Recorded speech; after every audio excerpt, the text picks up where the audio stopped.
Oil गरम झाल्यानंतर त्यामध्ये जिरे आणि मोहरीचा तडका द्यायचा। त्यामध्ये कढीपत्ता टाकायचा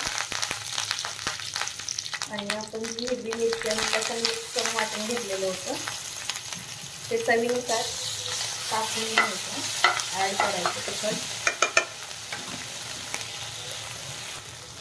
हे परतून झाल्यानंतर त्यामध्ये थोडीशी हळद, मग आपण जी पत्ताकोबी कट करून घेतली ती ॲड करायची।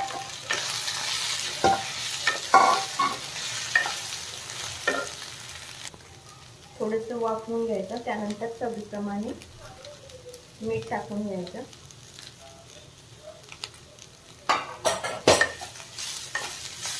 त्याला एक वाफ दिल्यानंतर त्यामध्ये आपण मुगाची डाळ भिजायला टाकली होती ती ॲड करून द्यायची।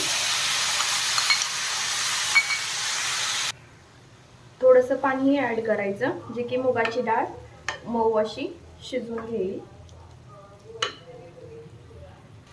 त्यातले पूर्ण पाणी सुकून गेल्यानंतर वाफवून त्यामध्ये थोडीशी कोथिंबीर ॲड करायची, त्यामुळे टेस्ट थोडी भाजीला चांगली होते।